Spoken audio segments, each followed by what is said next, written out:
Hey, English 11. It is Thursday, April 30th, the last day of April. And today we are finishing up our Ernest Hemingway texts. So, the last couple of days you've been reading Nick Adams, and today we are reading Soldier's Home, which was published in 1925 by Ernest Hemingway.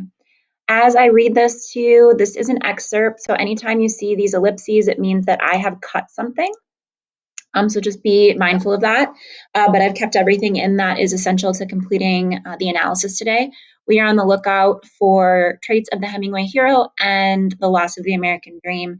You'll have a short assignment. One thing I want to note to you is doing this work is directly, like very directly connected to the modernism exam that is taking place next week. It's going to be a super short exam, but if you are practicing using these lessons, it's going to be an absolute cinch. All right. This is Soldier's Home.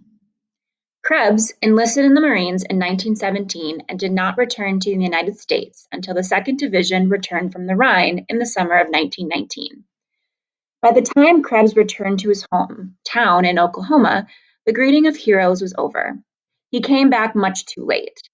The men from the town who had been drafted had all been welcomed elaborately on their return. There had been a great deal of hysteria. Now the reaction had set in. People seemed to think it was rather ridiculous for Krebs to be getting back so late, years after the war was over. At first, Krebs, who had been at Belleau Woods, Soissons, the Champagne, Saint Mihiel, and in the Argonne, did not want to talk about the war at all.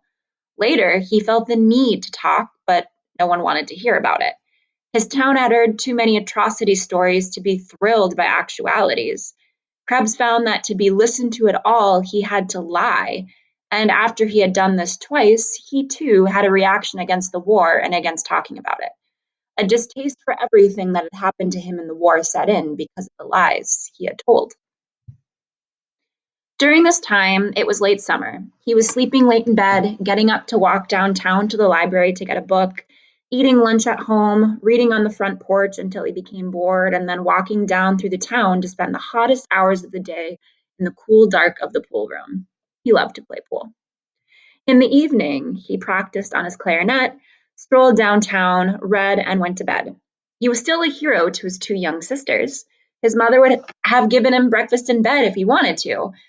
She often came in when he was in bed and asked him to tell her about the war, but her attention always wandered. His father was noncommittal. He sat there on the porch reading a book on the war. It was a history, and he was reading about all the engagements he had been in. It was the most interesting reading he had ever done. He wished there were more maps. He looked forward with a good feeling to reading all the really good histories when they could come out with good detail maps. Now he was really learning about the war. He had been a good soldier. That made a difference.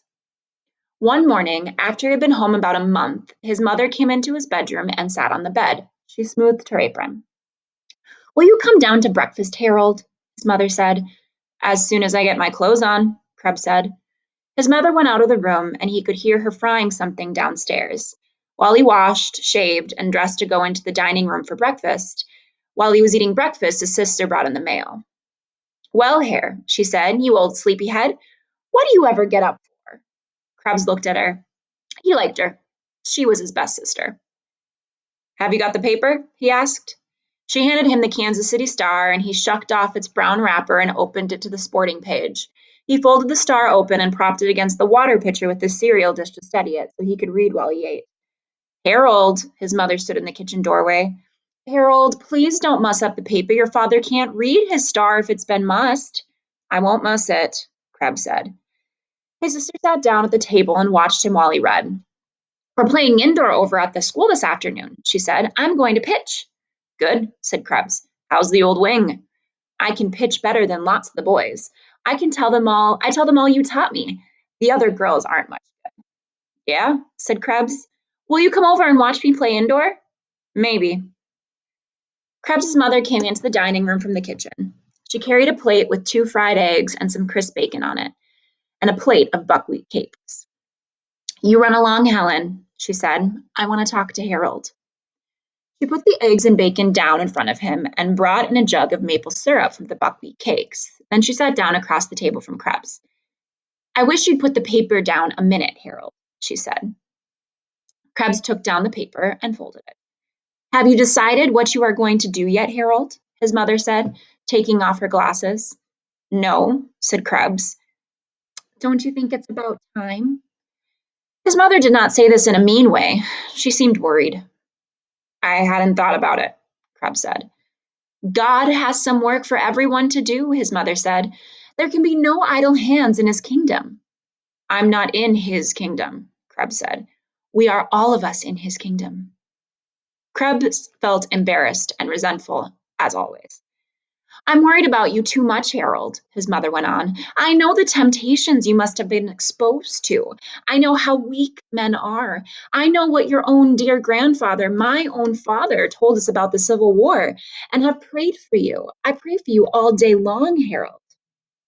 Krebs looked at the bacon fat hardening on his plate. Your father is worried too, his mother went on. He thinks you have lost your ambition, that you haven't got a definite aim in life.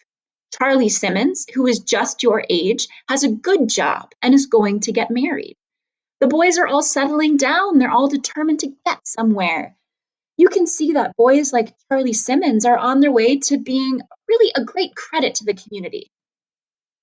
Is that all? Krebs said. Yes. Don't you love your mother, dear boy? No, Krebs said. His mother looked at him across the table. Her eyes were shiny, and she started crying. I don't love anybody, Krebs said. It wasn't any good.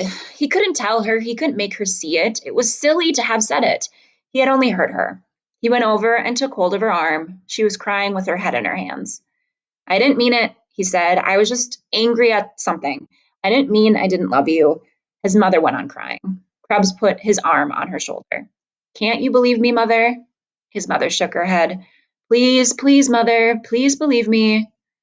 All right, his mother said chokily. She looked up at him. I believe you, Harold. Krebs kissed her hair. She put her face up to him. I'm your mother, she said. I held you next to my heart when you were a tiny baby. Krebs felt sick and vaguely nauseated. I know, Mummy, he said. I'll try and be a good boy for you. Would you kneel and pray with me, Harold? His mother asked. They knelt down beside the dining room table and Krebs's mother prayed. Now you pray, Harold, she said. I can't, Krebs said.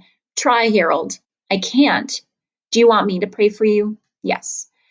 So his mother prayed for him, and then they stood up, and Krebs kissed his mother and went out of the house. He had tried so to keep his life from being complicated, still, none of it had touched him. He had felt sorry for his mother, and she had made him lie. He would go to Kansas City and get a job, and she would feel all right about it. He wanted his life to go smoothly. It had just gotten going that way. Well, that was all over now. Anyway, he would go over to the schoolyard and watch Helen play indoor baseball. Answer the questions on the Google form on Classroom. Thanks, everybody.